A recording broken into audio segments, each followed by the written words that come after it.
while I'm out of the house, I will give an update on why Christmas kind of got stressful. So we celebrate Christmas Eve. We celebrate Christmas on Christmas Eve. And my ex-sister-in-law had the kids and was supposed to bring them back on the 23rd. And she didn't. She brought them back on the 24th. And she cannot be on time for anything at all. So she brought them kind of late in the afternoon on Christmas Eve. But her plans for Christmas to go to her mom's, I guess, had fallen through. So they wound up spending Christmas with us. No biggie. But I had stuff to do with them, the crafts, you know, and just to spend Christmas Eve with them and have fun and watch movies and, you know, do all that. So I didn't really get to do that. And then everything's closed on Christmas. Remember this. We had cat food. Our spoiled, pampered little pusses do not like that cat food, but it's all we had. And so I'm listening to my dad, who's been constantly going about how, oh, we're barely surviving. It's like, dude, you go through 2 gallons of creamer a month for your coffee. You drink at least 2 to 3 2-liter bottles of Pepsi Zero a week. Among other things. We're in California and it's perfectly legal. Anyway, it's like, dude, those are all luxuries. We're doing better than surviving. He does not know what surviving is.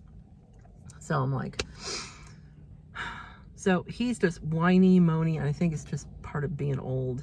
And so I was just stressed out on Christmas because there was nothing I could do. Really nothing I could do. And so it wasn't the most enjoyable day, and I wasn't about to record anything or put a video together or do anything. So, needless to say, got the cat food the next day, did crafts with the kids. So that's how that went. I've not cared about what I eat. Haven't really gone out for a run. It's been rainy and miserable. Supposed to go out today, hopefully later. We'll see. We'll see. But when I get home, we'll discuss my countdown topics for my countdown to the new year kind of thing. Okay.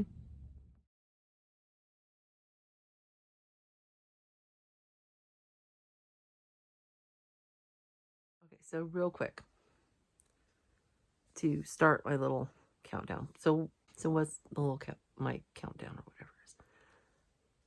Like I said, money's getting tight. Grocery budgets are going through the roof. These are things that I've been doing for better part 20 years, maybe longer. And it's kind of helped me get through some difficult times, and I just keep going back to it. So it just works. I'm going to break it up into different parts to keep the video short, because who wants to watch a 20-30 minute video, right? Okay, so in the next one, I will talk about meal planning and how I go about meal planning.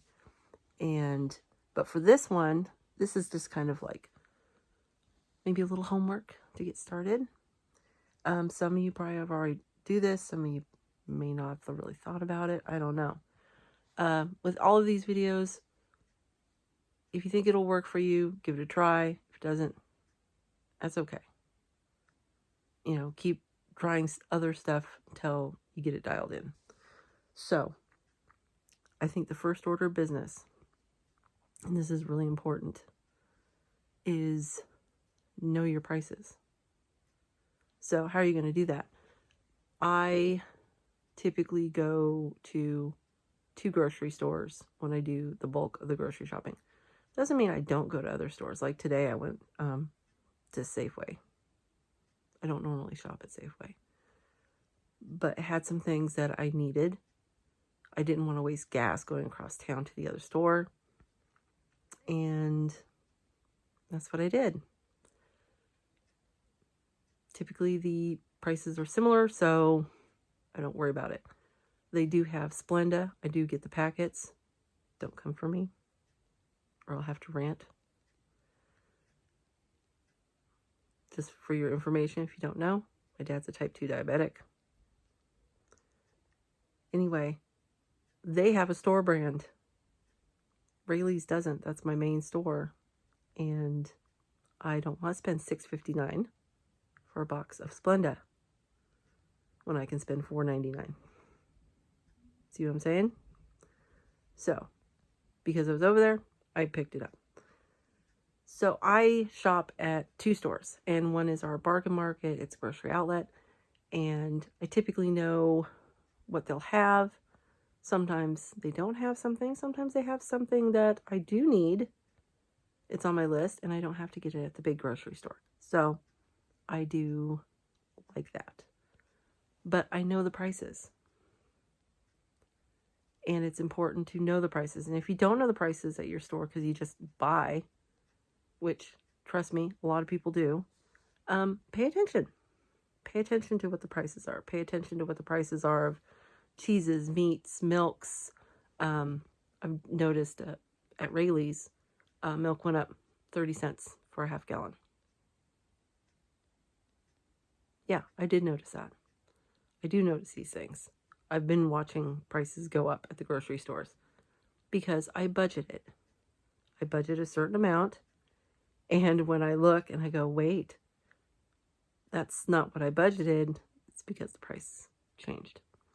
So pick your store that you like to shop at, or it's going to give you the best deal, and know the prices of that store. Hi, Joy. One of the cats just came out from under my bed. So, like I said, I shop at a bargain market. That's the first place I hit. See what I can get there. And then I finish up typically at Raley's. Why Raley's? Because I have their little card. You know, I think Safeway you get discounts on Chevron or Shell gas. I can't afford that. That's expensive crap. I go to Speedway because it's middle of the road and I get a discount and I earn points, and I've used those points to get like 50 cents off a gallon. Trust me, I have. So that's what I do, and I know the prices at the stores I frequent the most. I can tell you just about any price. Okay, so the kids are getting a little squirrely. That's my first piece of advice for you to think about. And in the next video, we'll talk more about meal planning. No, I'm sorry, this is really short, but I have the update at the beginning. So I think kids coming.